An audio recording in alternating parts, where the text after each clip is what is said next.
Throughout our lives as human beings, we've integrated new knowledge, we've built new capabilities, and acquired new skills.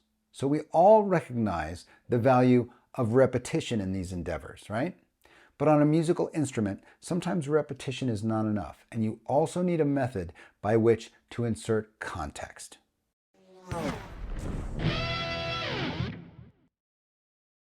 Welcome back to the channel. My name's Chris. Today we will learn to use the circle of fifths as a workout routine.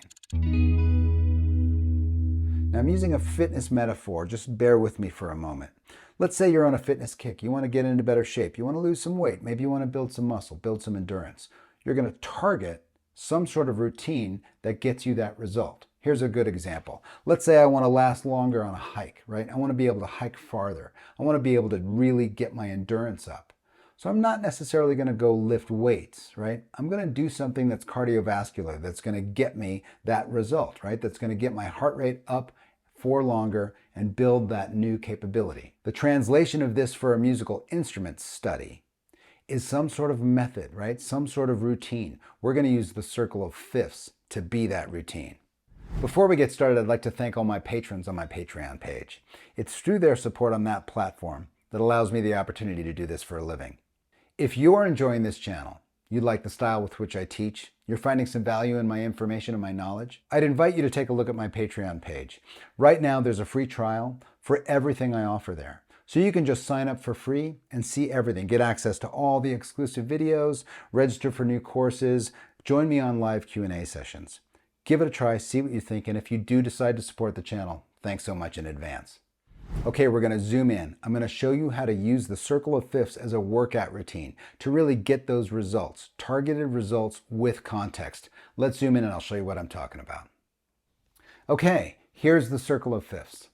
Now, I'm not going to spend an enormous amount of time on this specifically, but I just want to explain what the circle of fifths is. These are all 12 notes in the 12-tone system. In other words, all the notes we get in Western music. Another way to look at this is if I just take my A string and I play every single note on it all the way up to the 12th fret, I'll actually play all 12 of these notes. A sharp, that could also be called B flat, B, C, C sharp or D flat, D, D sharp or E flat, E, F, F sharp or G flat, G, G sharp or A flat, and then I'm back to A. That's all 12 notes, right? But as you can see, this order isn't linear like this, A, B, C, D, E, F, G. This is a different order, and this order is in fifths, perfect fifths. That's another thing we're not going to really dive into. The simple way of looking at that is if I start on C and I use the musical alphabet to just go C, D, E, F, G, I've gone up 5 and I've arrived at my new note, right?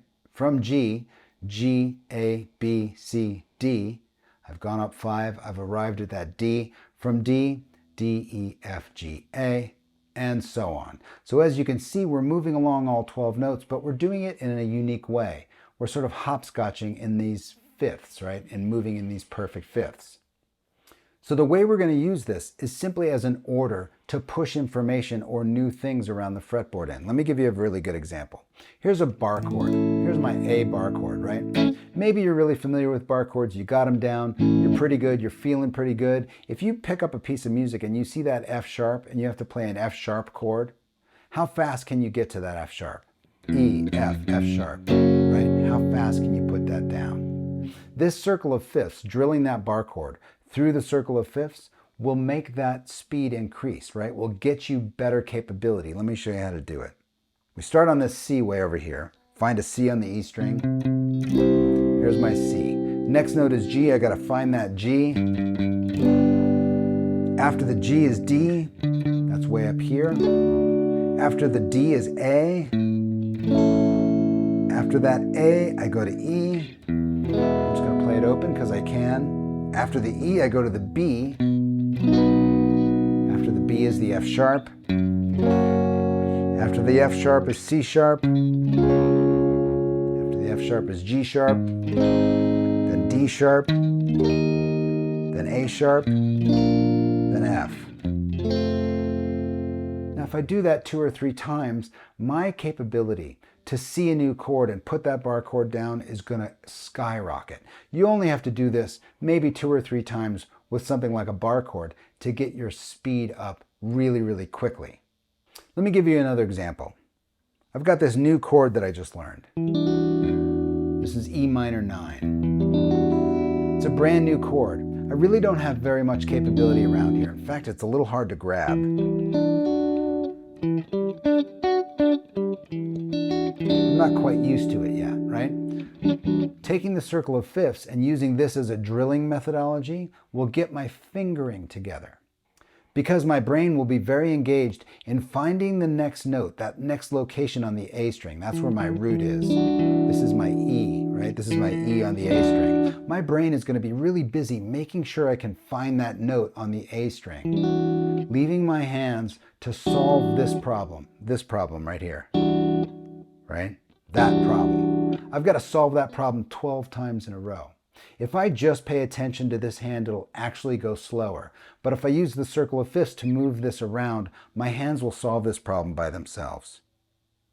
Here's the C. Maybe it's a little difficult for me to grab there. Now I got to go to the G. I got to find the G here. Put the chord down. So far, so good. From the G, I go to D. Maybe it's still a little hard for me to grab. Then it's A. From the A, I go to E. From the E, I got to find a B. From the B, I go to F sharp. That might take me a moment. From the F sharp, I go to C sharp. From the C sharp, I go to G sharp. From the G sharp, I go to D sharp. D sharp to A sharp. A sharp to F. By the end of this run, this fingering is much easier for me. And I've been focused on this thing, right? So using this as a workout tool in this method gives me easier fingering, right? It brings my capability of fingering the chord much more quickly. And it does so by turning my attention away from the voicing itself and onto this other cognitive load. Okay, the next example is a blues lick I just learned. It goes like this. I love it. It's in the key of A. I just learned it off a YouTube video. Right? It doesn't start on the root, but it does end on the root, which is cool. Right? It's part of why I love it so much. If I want to take this through the circle of fifths, it's going to build a new skill for me. And that skill is looking at a target where I want to land, but starting on a different note. So let me show you how that works. The first stop on our circle of fifths is C. Here's C right here, right? That's the C note I have to land on. I have to see that note and start on this note. Now the G is way down here. This is where I'm going to land, but I start here. From that G, I'm going to D. From the D, I go to A. This is starting to get easier for me. I'm seeing the target note, but I'm starting on a different string, on a different note. From the A, I go to E. From the E, I go to B. Down to F sharp. And so on. But you see, the skill I'm building here is that I've got a target, but that's not where I start the riff, right? I've got to see a note and play another note or another series of notes before I get to that target. So I'm building a skill of seeing something, playing something else before I get to it. This is a unique skill, and it's an advanced skill. It's really all about context. I want to get to that thing, but I'm going to start somewhere else. Okay, one last example. It's another chord voicing. It's sort of unusual, right? Maybe this is a brand new voicing for me. Saw this on a YouTube video. I really love it. It sounds beautiful. Now maybe I don't know a lot about it, but I know that this is the root. I know something about it. I actually know all about this, but let's just say, for example, I don't understand this, but I do know that the root is on the B string here. Now I'm not really used to finding stuff on the B string. Maybe I'm really used to finding stuff on the E string and the A string from hanging my bar chords. But this is sort of stuck here because I'm not really used to doing this, right? Not to mention the fact that this also, like my minor 9 chord voicing, is a little bit hard to get to. So it's an E. This is an E note, that's my root. So now what I have to do is take this around the circle. And this is going to build my capability to both find notes on the B string as well as get this voicing really in shape. Here's my first voicing, C on the B string. Now I got to find a G on the B string. That's way down here. Here it is. Now I've got to find D on the B string, way up here. From D, I go to A. Now I've got to find an E on the B string. That's where I learned the chord. From E, I got to go to B on the B string. Right, there you go. And then F sharp, C sharp, and so on. But now I'm building two different skills at the same time. My capability of finding notes on the B string is going to skyrocket, and this chord voicing is going to be easier and easier for me to grab, right? So I'm building both skills.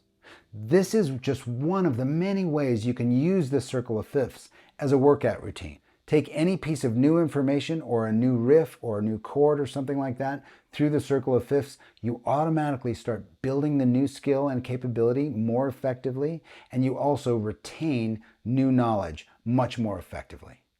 Okay, there it is, the circle of fifths as a workout routine, right? To take a new skill or new capability or a new piece of knowledge and really push it all around the neck, right? Really make sure it's all over the fretboard so that you can recall it in any context later on.